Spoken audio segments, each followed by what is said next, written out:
ಇನ್ನು ರಾಜ್ಯ ಸರ್ಕಾರ ಈಗ ಬಿಸಿ ಊಟಕ್ಕೂ ಕೂಡ ಹಣ ಕೊಡ್ತಾ ಇಲ್ಲ. ಮೊಟ್ಟೆ, ಬಾಳೆಹಣ್ಣು, ಅಡುಗೆ ಎಣ್ಣೆಗೂ ಕೂಡ ಶಿಕ್ಷಕರೇ ದುಡ್ಡು ಖರ್ಚು ಮಾಡಬೇಕಾದಂತಹ ಪರಿಸ್ಥಿತಿ ಎದುರಾಗ್ತಾ ಇದೆ. ಕೊಪ್ಪಳ ಜಿಲ್ಲೆಯಲ್ಲಿ ಸರ್ಕಾರಿ ಶಿಕ್ಷಕರ ಗೋಳಾಟ ಕೇಳೋದಕ್ಕೆ ಯಾರೂ ಇಲ್ಲ. ಮೊಟ್ಟೆ ತಗೊಳ್ಳೋದಕ್ಕೆ, ಬಾಳೆಹಣ್ಣು, ಅಡುಗೆ ಎಣ್ಣೆಗೂ ಕೂಡ ಶಿಕ್ಷಕರು ತಮ್ಮ ದುಡ್ಡನ್ನೇ ಖರ್ಚು ಮಾಡಬೇಕು. ಇನ್ನು ದಿನದಿಂದ ದಿನಕ್ಕೆ ದಿನಸಿ ಪದಾರ್ಥಗಳು ಕೂಡ ಹೆಚ್ಚಳವಾಗ್ತಾ ಇದೆ. ಸರ್ಕಾರ ಕೊಡುವಂತಹ ಅನುದಾನದಿಂದ ಶಾಲೆಗಳ ಈ ಒಂದು ಖರ್ಚನ್ನು ನಿರ್ವಹಣೆ ಮಾಡುವಂಥದ್ದು ಕಷ್ಟ. ಅಡುಗೆ ಎಣ್ಣೆ, ಬೇಳೆ ಪೂರೈಕೆ ಇಲ್ಲದೆ ಅಂಗಡಿಗಳಲ್ಲಿ ಖರೀದಿ ಮಾಡ್ತಾ ಇದ್ದಾರೆ. ಅಡುಗೆ ಎಣ್ಣೆ ಖರೀದಿಗೆ ಸರ್ಕಾರ 110 ರೂಪಾಯಿ ಅನುದಾನ ಕೊಡುತ್ತೆ. ಆದರೆ ಅಂಗಡಿಗಳಲ್ಲಿ 1 ಲೀಟರ್ ಅಡುಗೆ ಎಣ್ಣೆ ದರ 180 ರೂಪಾಯಿ. ತೊಗರಿ ಬೇಳೆ ಕೆಜಿಗೆ 140, ಸರ್ಕಾರ ಕೊಡೋದು 105. ದಿನಸಿ ಪದಾರ್ಥಗಳ ದರ ಏರಿಕೆಯಾಗ್ತಾ ಇದೆ.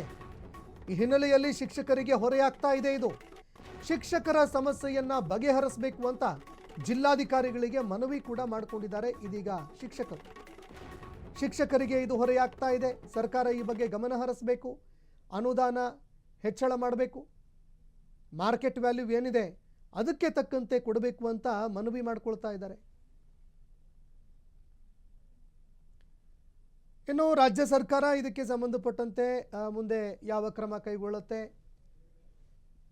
ಈ ಒಂದು ನಷ್ಟವನ್ನು ಸರಿದೂಗಿಸೋದಕ್ಕೆ, ಈ ಒಂದು ಹೊರೆಯನ್ನು, ಆರ್ಥಿಕ ಹೊರೆಯನ್ನು ಸರಿದೂಗಿಸೋದಕ್ಕೆ ಯಾವ ಕ್ರಮಕ್ಕೆ ಮುಂದಾಗುತ್ತೆ ಅನ್ನುವಂಥದ್ದನ್ನು ಕೂಡ ನಾವು ಕಾದು ನೋಡಬೇಕಾಗತ್ತೆ.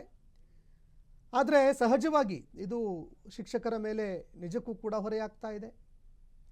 ನೋಡಿ, ಮಾರ್ಕೆಟಲ್ಲಿ ಇರುವಂತಹ ಬೆಲೆನೇ ಬೇರೆ. 180 ರೂಪಾಯಿ ಪ್ರತಿ ಕೆಜಿ ಅಡುಗೆ ಎಣ್ಣೆ.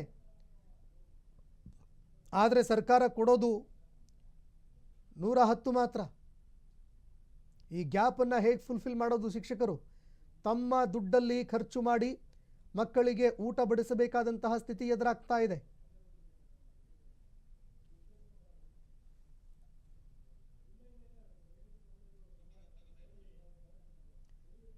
ಇನ್ನು ರಾಜ್ಯ ಸರ್ಕಾರ ಯಾವ ರೀತಿ ಕ್ರಮಕ್ಕೆ ಮುಂದಾಗುತ್ತೆ ಅನ್ನುವಂತಹ ಒಂದು ಪ್ರಶ್ನೆ ಕೂಡ ಇಲ್ಲಿ ಎದುರಾಗ್ತಾ ಇರುವಂಥದ್ದು. ಆದಷ್ಟು ಬೇಗ ಈ ಸಮಸ್ಯೆಗೆ ಇತಿಶ್ರೀ ಹಾಡಬೇಕು. ಬಿಸಿಯೂಟದ ವಿಚಾರಕ್ಕೆ ಸಂಬಂಧಪಟ್ಟಂತೆ ರಾಜ್ಯ ಸರ್ಕಾರ ಇನ್ನಾದರೂ ದರ ಪರಿಷ್ಕರಣೆ ಮಾಡಬೇಕು.